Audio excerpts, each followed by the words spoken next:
The desert wind whispered through the weathered boards of the abandoned ranch house, carrying stories of a bygone era as Benjamin Erickson dismounted his horse. Dust swirled around his boots as he approached the dilapidated structure, his inheritance from an uncle he'd barely known. The year was 1875, and at 32, Benjamin had spent most of his adult life drifting across the Western Territories, working cattle drives from Texas to Montana, fighting in skirmishes against raiders, and nursing a heart that had grown as hard and dry as the landscape around him. The door creaked on rusty hinges as he pushed it open, revealing a space that time had forgotten. Cobwebs draped from the ceiling like ghostly curtains, and mouse droppings littered the wooden floor. A stone hearth dominated one wall, cold and empty for what must have been years. "Home, sweet home," Benjamin muttered, dropping his saddlebags onto a rickety table. The ranch, situated in the northern Arizona Territory, was remote but held promise with its natural spring and expansive grazing land. His uncle's letter had mentioned cattle, though Benjamin suspected most had either died or been rustled in the months since the old man's passing. He spent that first day clearing debris, chasing out critters, and taking stock of what remained. As twilight settled over the land, he built a small fire in the hearth and warmed a can of beans, his only company the crackling flames and the distant howl of coyotes. Benjamin reached into his breast pocket and removed a worn photograph, the edges frayed from years of handling. In the fading light, he studied the face of the woman captured there, Abigail O'Sullivan, with her intelligent eyes and determined smile. She'd been 22 when the photograph was taken, just before he'd left St. Louis 5 years ago, promising to return once he'd made something of himself. 5 years. 5 long years of wandering, working, saving. 5 years of writing letters that grew increasingly sparse as the months stretched on. Her replies had stopped coming altogether nearly 2 years ago. Benjamin ran his thumb over the image, remembering the softness of her hand in his, the scent of lavender that always seemed to surround her. With deliberate movements, he placed the photograph on the mantel above the hearth, propping it against the wall. "Well, Abby," he said to the empty room, "it's not much, but it's a start." The next morning brought clarity to the ranch's true condition. The barn needed extensive repairs, fences were down in several places, and the cattle his uncle had mentioned were nowhere to be found. Benjamin rode the perimeter, noting the work ahead. It would take months, perhaps years, to build this place into something viable, something worthy of bringing a woman to. In town, some 15 miles from the ranch, Benjamin purchased supplies and inquired about hiring help. "Your old man, Erickson's nephew," the storekeeper, a portly man named Harold, squinted at him. "Figured that place would just go to seed." "It nearly has," Benjamin replied, counting out coins for flour, coffee, and ammunition. "Any men looking for work around here?" Harold scratched his chin. "Might try the saloon. Few ranch hands drift through now and again." The saloon proved more fruitful than Benjamin had hoped. By nightfall, he'd hired 2 men, Corey Miller, a wiry young cowhand with quick hands and quicker wit, and Thomas Donovan, an older man with a limp and a lifetime of experience on cattle ranches. "Pay ain't much," Benjamin told them honestly, "but there's food and a roof and more wages when we start turning a profit." Corey, barely 20, grinned. "Beats sleeping under the stars with an empty belly." Thomas merely nodded, his weathered face revealing nothing. Together they returned to the ranch the following day, and the real work began.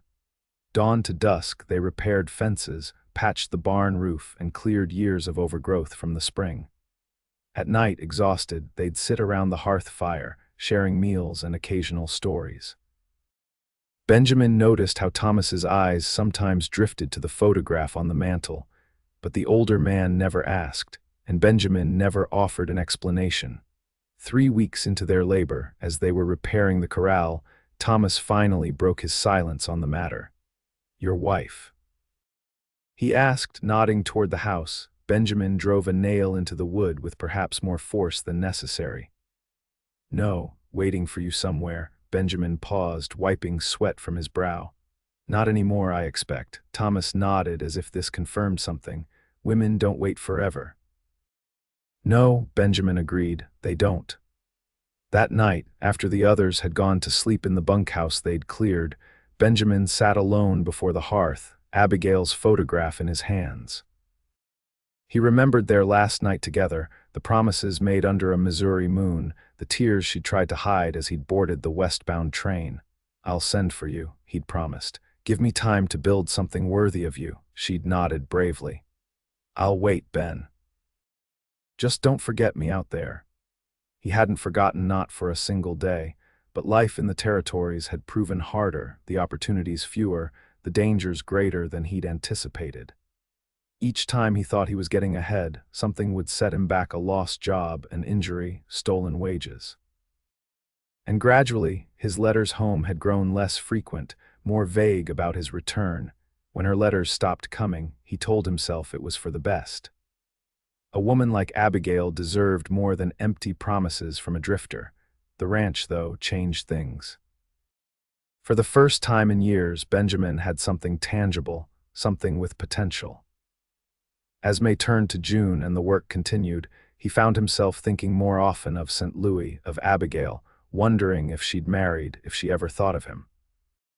One evening in late June, as a summer storm built on the horizon, a rider approached the ranch.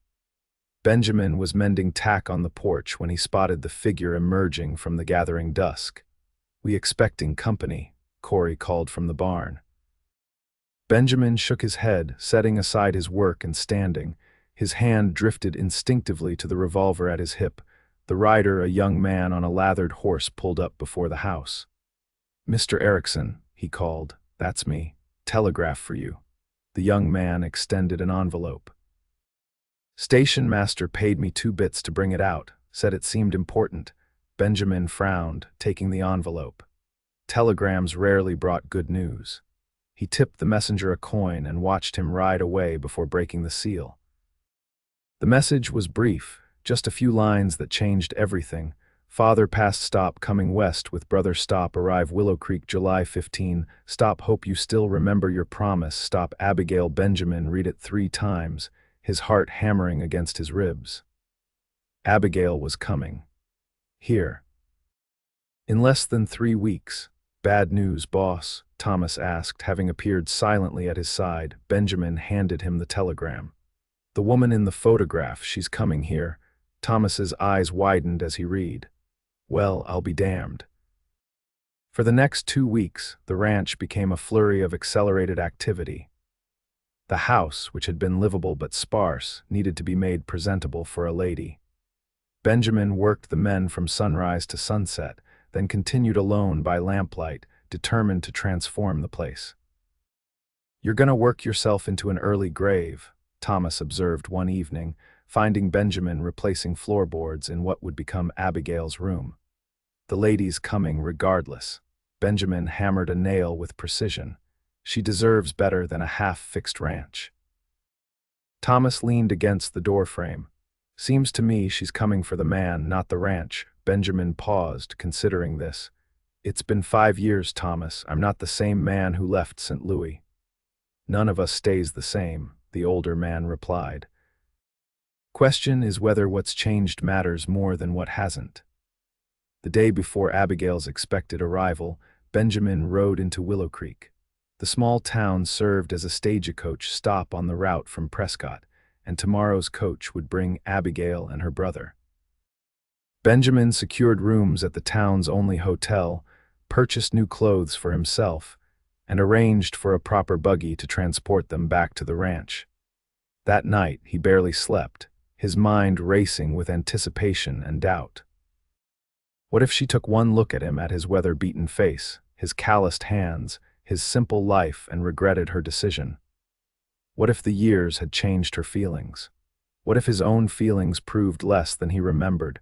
Morning brought clear skies and mounting anxiety. Benjamin dressed in his new clothes, feeling stiff and uncomfortable in the unfamiliar fabric. He arrived at the stagecoach stop an hour early, pacing the boardwalk as townspeople cast curious glances his way. When the stagecoach finally appeared in a cloud of dust at the appointed hour, Benjamin's mouth went dry. He stood frozen as it rolled to a stop, as the driver secured the brake and opened the door.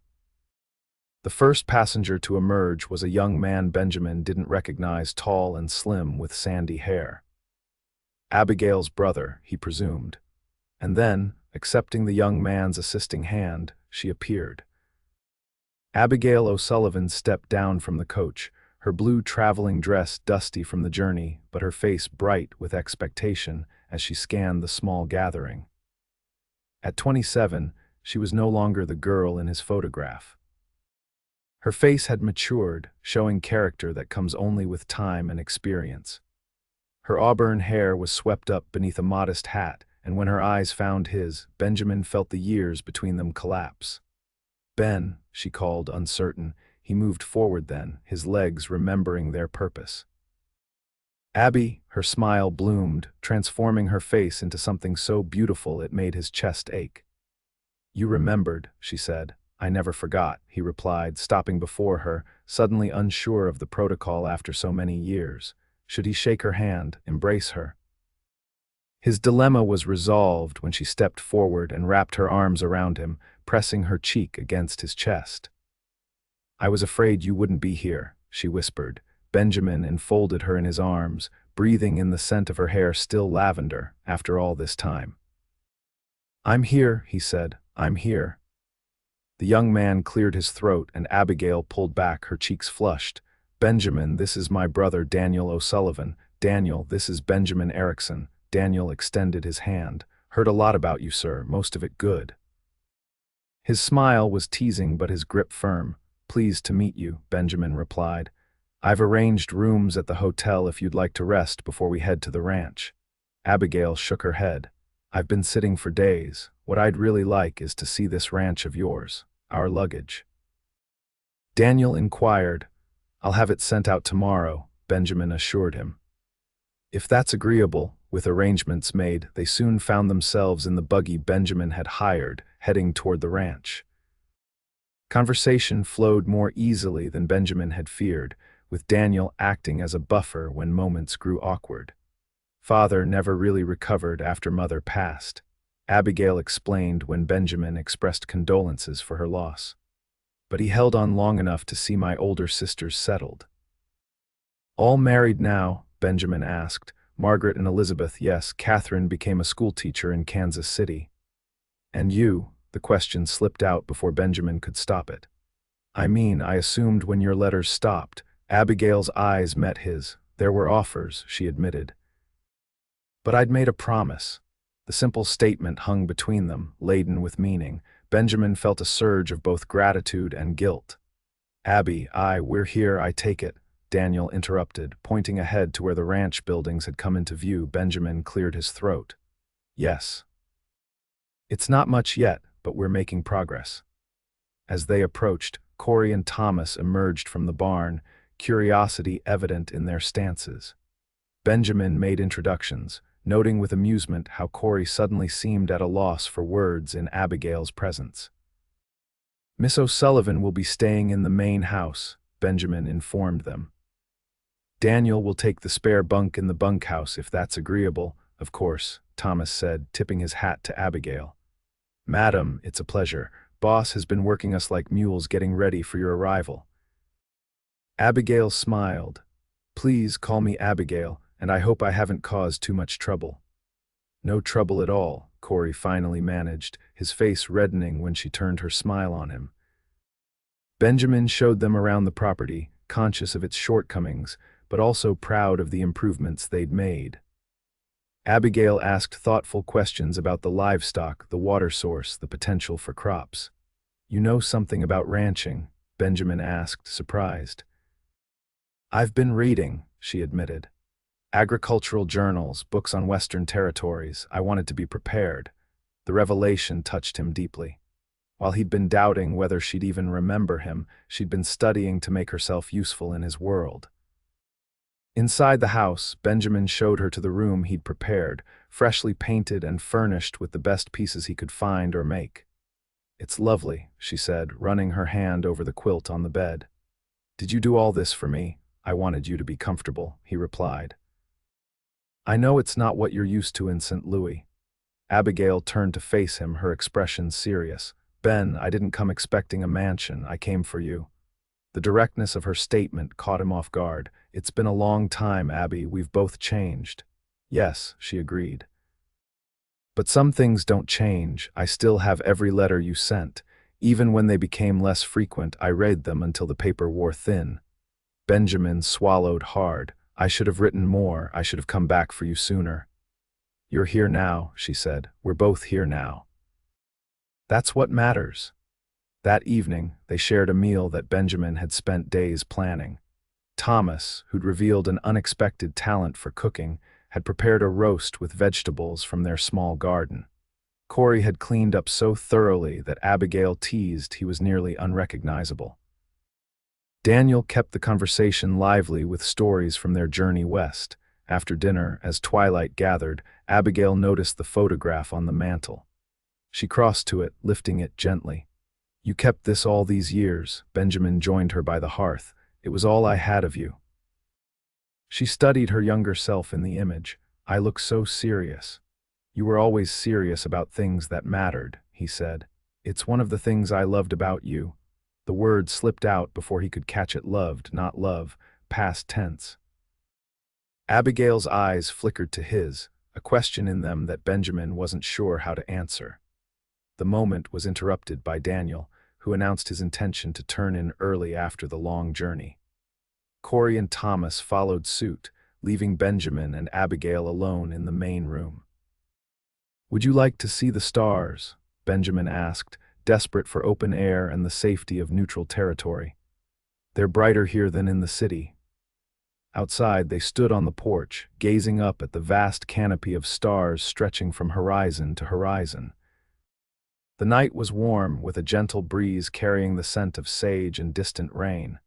"It's beautiful," Abigail breathed. "So different from St. Louis." "Too different," Benjamin couldn't help asking. She turned to look at him, her face silvered by moonlight. "Different isn't bad, Ben. Different is just new." They stood in companionable silence for a time, shoulders almost touching. Finally, Benjamin gathered his courage. "Why did you stop writing, Abby?" The question had haunted him for nearly 2 years, though he knew he had little right to ask it, given his own sporadic correspondence. Abigail sighed, her eyes on the distant mountains. "Your letters changed. They stopped talking about coming home, about our future. They became tales of places you'd been, things you'd seen. Beautiful letters, but I felt you slipping away. I thought perhaps you'd found someone else, or simply discovered you preferred the freedom of the West to any promise made to a girl in Missouri." Benjamin shook his head. "There was never anyone else." "Then why?" "Because I was failing," he admitted, the truth painful even now. "Every time I thought I was getting ahead, something would happen. I lost jobs, had money stolen, got injured. Each setback meant more time before I could come back for you. Eventually, I couldn't bear to write another letter full of excuses and postponements." Abigail's hand found his in the darkness. "You could have told me. I would have understood. Would you have?" He turned to face her. "Would you have wanted a man who couldn't even keep his most basic promise?" "I wanted you," she said simply. "Success or failure, rich or poor, just you." The words struck him like physical blows, each one highlighting years wasted because of his pride, his determination to return a success or not at all. "When Father died," Abigail continued, "I realized life is too short for waiting. Daniel was coming west anyway, looking for opportunities. It seemed like a sign."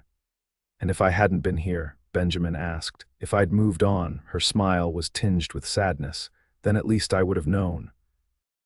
Living with uncertainty was the hardest part. Benjamin squeezed her hand. "I'm sorry, Abby, for all of it. No more apologies," she said. "We're here now. Let's start from this moment forward." The next few days established a new rhythm at the ranch. Abigail, despite her city upbringing, proved eager to learn and quick to adapt. She took over the household duties but also showed interest in the ranch operations, often accompanying Benjamin as he checked fences or tended livestock. Daniel, too, made himself useful, revealing a natural affinity for horses that even Thomas acknowledged with grudging respect. The young man spoke of perhaps finding land of his own nearby, though Benjamin privately suspected his stay would be temporary. Daniel had the restless energy of youth, always looking toward the next horizon. One afternoon, as Benjamin and Abigail rode along the creek that marked the eastern boundary of the property, a comfortable silence between them, Abigail suddenly reined in her horse. "Ben, what exactly am I to you?" she asked without preamble. Benjamin pulled up alongside her, startled by the question. "What do you mean? Am I a guest, a friend from the past, a potential wife?" Her directness hadn't changed. "Because it's been nearly 2 weeks, and while we've talked about everything from cattle breeding to politics, we haven't discussed what happens next." Benjamin removed his hat, running a hand through his hair. "I didn't want to presume," he said carefully. "You've only just arrived, and I thought you might need time to decide if this life suits you. And if it does, then nothing would make me happier than making you my wife," he said honestly. "But Abby, this isn't an easy life. It's not St. Louis. The winters are harsh, the work never ends, and the nearest neighbor is miles away. You'd be giving up a lot." Abigail nudged her horse closer to his. "I'd be gaining more," she said, "but I need to know if your feelings have changed. It's been 5 years, Ben. If you need more time, or if you've realized that what you felt was just youthful attachment, I'd rather know now." Benjamin looked at this woman who had traveled across half a continent on the strength of a promise made years ago, who had never stopped believing in him, even when he'd stopped believing in himself. "My feelings haven't changed," he said. "If anything, they've deepened. These past 2 weeks, seeing you here, watching you embrace this place and these people, I love you, Abby. I think I've loved you every day since I left, but I was too stubborn and too proud to admit it might be enough." Her smile was like sunrise after the longest night. "Then ask me properly, Benjamin Erickson." He dismounted, moving to help her down from her horse. When she stood before him, he took both her hands in his. "Abigail O'Sullivan, will you marry me? Will you build this life with me, for better or worse, through all the seasons to come?" "Yes," she said, her eyes bright with unshed tears. "Yes, I will."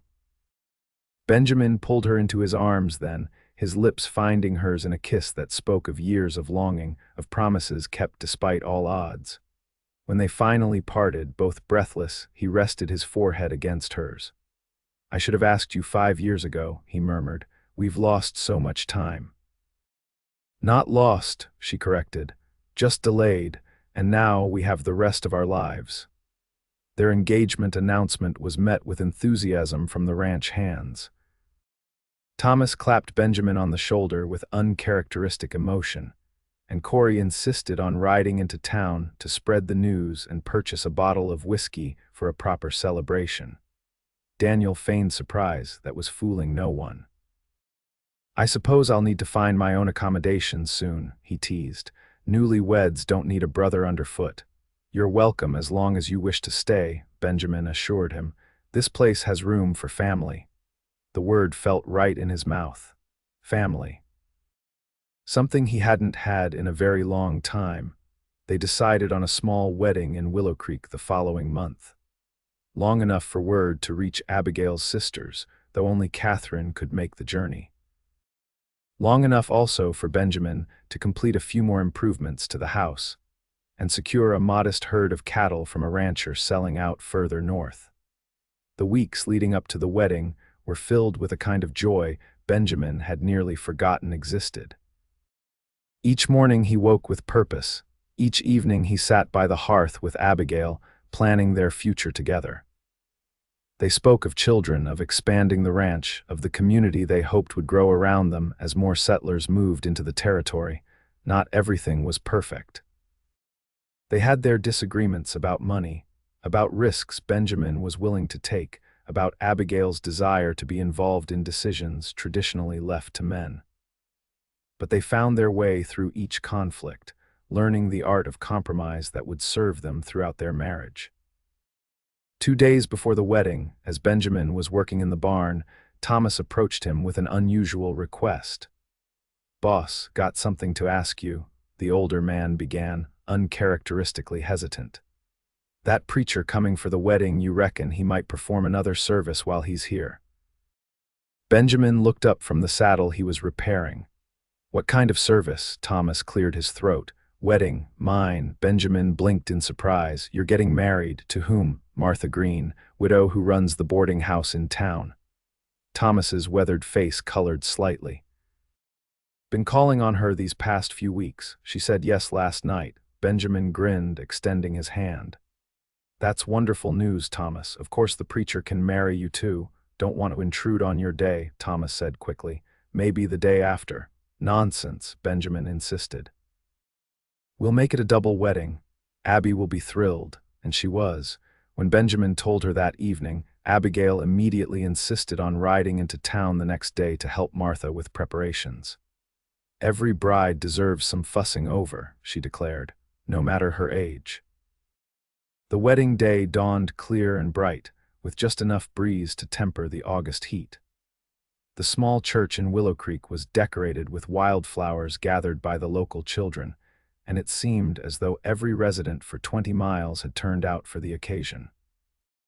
Benjamin stood at the altar, Daniel beside him as best man, watching as Abigail walked toward him on the arm of Catherine's husband. She wore a dress of pale blue silk, not the traditional white, but a color that matched her eyes and suited her practical nature. Her hair was crowned with a wreath of desert blossoms, and her smile was radiant as their eyes met across the small church.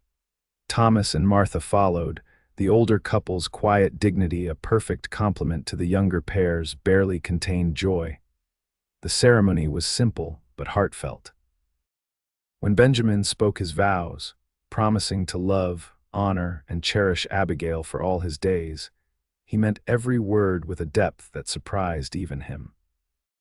When he slipped the ring onto her finger, a modest gold band that had belonged to his mother, it felt like completing a circle that had begun years ago in a garden in St. Louis.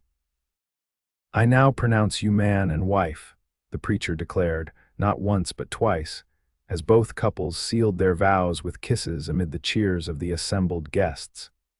The celebration afterward spilled from the church to the town's only restaurant and into the street itself. There was music from a local fiddler, dancing, and enough food to feed twice their number, as every family had contributed something to the feast. As evening approached, Benjamin found Abigail sitting on a bench outside the restaurant, watching the festivities with a contented smile. "Mrs. Erickson," he said, taking the seat beside her. "How does it feel?" "Wonderful," she replied, leaning against his shoulder. "Though I'm not sure it's fully real yet," he chuckled.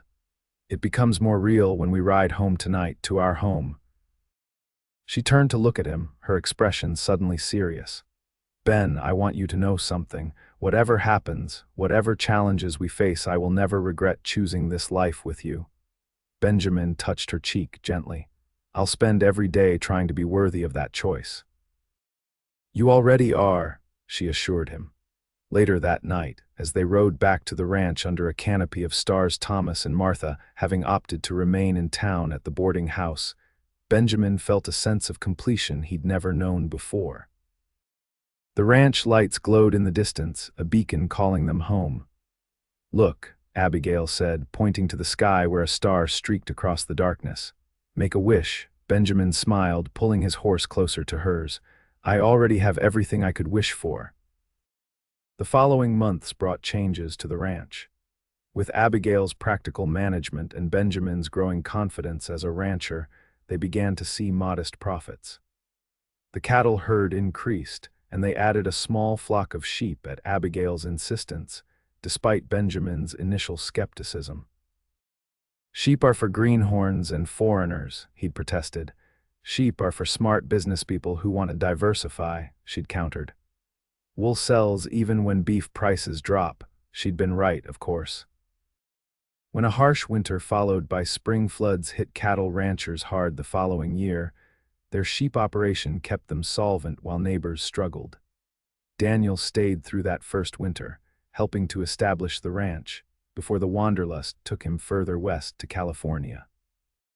"Gold in them hills," he'd said with a wink as he departed, though Benjamin suspected it was the lure of adventure more than wealth that called the young man.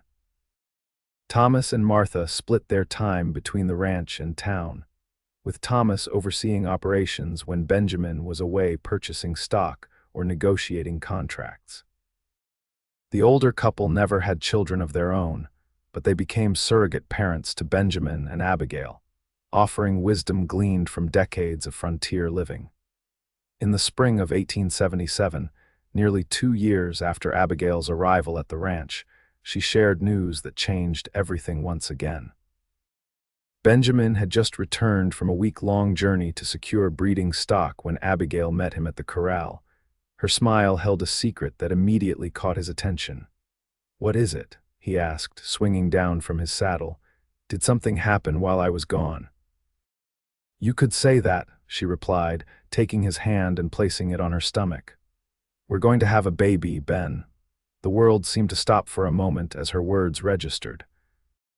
Benjamin stared at her, then at his hand resting on her still flat belly, then back at her face, which was alight with joy and nervous anticipation. "A baby," he repeated, his voice barely audible. "Our baby." Abigail nodded, her eyes searching his. "Are you happy?" In answer, Benjamin lifted her off her feet in an embrace that left her breathless, spinning her in a circle before carefully setting her down again. "Happy doesn't begin to describe it," he said, his voice thick with emotion. "When Dr. Miller says late autumn," she replied. "November, most likely." Benjamin felt a surge of both elation and terror. A child, his child, their child. A new life they'd created together, who would grow up on this land they'd worked so hard to nurture. "We'll need to prepare," he said, his mind already racing. "The house needs work. And we should hire more help, so you don't have to." Abigail placed a finger on his lips, stopping the flow of words. "We have time," she assured him. "And I'm not an invalid. Women have been having babies since the beginning of time, many under far worse conditions than these." "Not my wife," Benjamin said firmly. "Not the mother of my child." She laughed, the sound as bright and clear as the spring morning around them. "I love you, Benjamin Erickson, even when you're being ridiculous." "I love you too," he replied, placing his hand once more on her abdomen. "Both of you." The months of Abigail's pregnancy transformed the ranch yet again. Benjamin threw himself into preparations with an intensity that amused and occasionally exasperated his wife. He expanded their bedroom, built a cradle, and hired 2 more hands to ensure the ranch work wouldn't suffer while he devoted time to his growing family. Abigail, for her part, continued to manage the household and much of the business side of the ranch well into her pregnancy, only reluctantly reducing her activities as her condition advanced. Martha became a frequent visitor, bringing herbal tonics and practical advice based on years of helping other women through childbirth. As autumn arrived and Abigail's time grew near, Benjamin found himself increasingly anxious. The nearest doctor was in Willow Creek, a good hour's ride away, and winter came early to the high country. What if something went wrong? What if he couldn't get help in time? "You're wearing a path in the floor," Abigail observed one evening as he paced before the hearth. Her hands rested on her swollen belly, where their child had been particularly active that day. "I'm worried," he admitted, stopping to kneel beside her chair. "This is wild country, Abby, dangerous. People have been born in wild places since the beginning of time," she reminded him. "This child is strong, can't you feel it?" She took his hand, placing it where the baby was kicking. Benjamin felt the movement beneath his palm, a decisive thump that seemed to communicate determination. "Takes after his mother," he said with a smile, "or her father," Abigail countered. They had decided not to guess the baby's gender, agreeing that a healthy child of either sex would be a blessing. November brought the first snows and, with them, the birth of their daughter. The labor began in the early hours of a Tuesday morning, waking Abigail from sleep with the unmistakable knowledge that her time had come. "Ben," she whispered, touching his shoulder. "It's starting."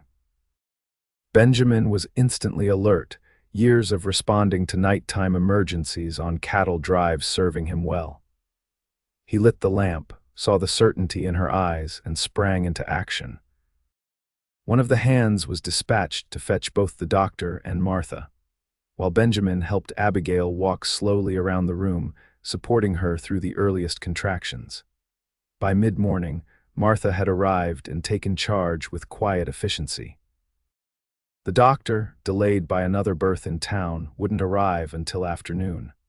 Abigail labored bravely, her face set with determination even as the pain intensified. "You're doing wonderfully," Martha assured her. "Everything is progressing just as it should." Benjamin remained by Abigail's side, holding her hand, wiping her brow, whispering encouragement through each contraction. When Martha finally declared it was time to push, Abigail gripped his hand with surprising strength. "Don't leave," she gasped. "Never," he promised. Their daughter entered the world with a lusty cry just as the doctor was hanging his coat by the door.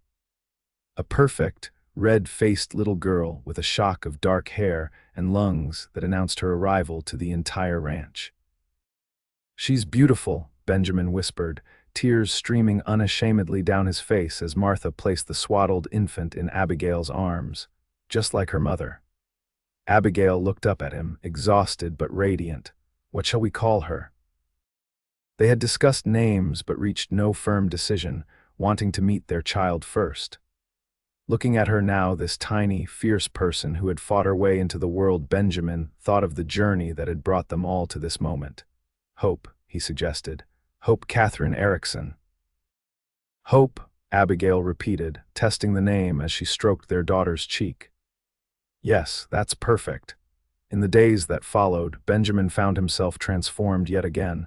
This tiny being, dependent on them for everything, awakened protective instincts he hadn't known he possessed.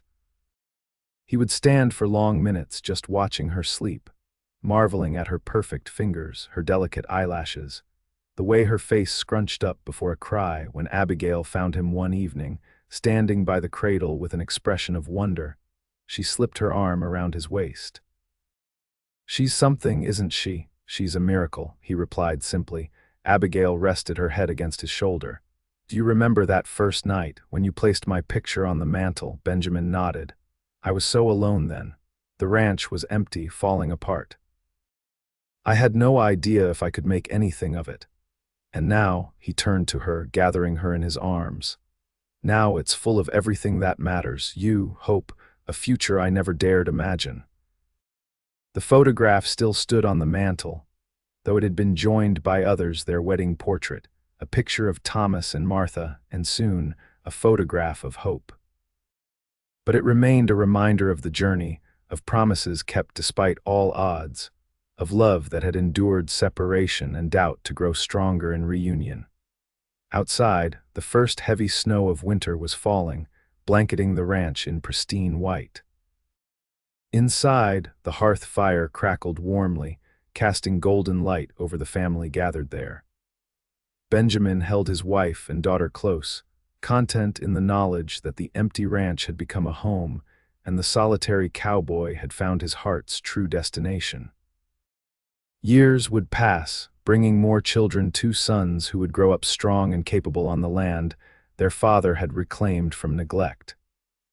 The ranch would prosper, expanding as neighboring properties became available, becoming known throughout the territory for its quality stock and fair dealings. Abigail would establish a small school that served children from surrounding ranches, putting her education to use in service of the growing community. Benjamin would eventually serve on the territorial council, helping to shape policies that protected small ranchers like himself. But through all the changes, all the challenges and triumphs that lay ahead, they would sometimes pause to remember how it all began with an empty ranch, a faded photograph, and the courage to believe that love, once true, could find its way home again.